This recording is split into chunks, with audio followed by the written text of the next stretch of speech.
ভূত চতুর্দশীতে ১৪ শাক না খেলে কি হয়?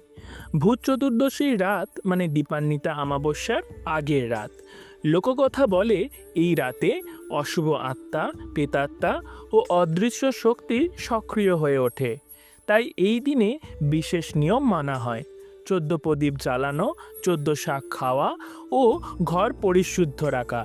এই রীতি না মানলে বিশ্বাস করা হয় অশুভ শক্তি ঘরে প্রবেশ করতে পারে, দুর্ভাগ্য, অসুখ ও দুঃস্বপ্ন দেখা দিতে পারে।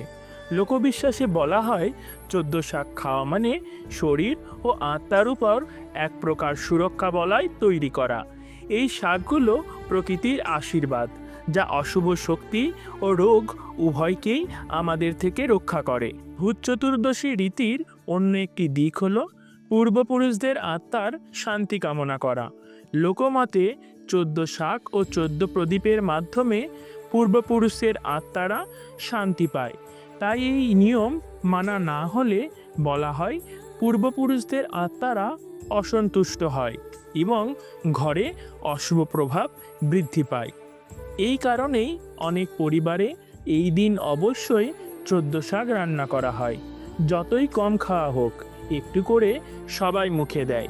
আজকের দিনে আমরা জানি এগুলো মূলত সংস্কৃতি ও বিশ্বাসের প্রকাশ, ভয়ের নয়। ১৪ শাক খাওয়া হলো এক ধরনের ঋতুভিত্তিক স্বাস্থ্যরীতি, যা আমাদের পূর্বপুরুষেরা এক রহস্যময় গল্প ও বিশ্বাসের সঙ্গে জুড়ে ধর্মীয় গুরুত্ব দিয়েছিলেন, যেন সবাই এই নিয়ম মেনে চলে। তাই ভয় পাওয়ার কিছু নেই। এই রীতি মানা মানে প্রকৃতি, পরিবার ও সংস্কৃতির প্রতি শ্রদ্ধা জানানো। ভিডিওটি ভালো লাগলে লাইক, শেয়ার ও সাবস্ক্রাইব করতে ভুলবেন না। নমস্কার, শুভ দীপাবলি।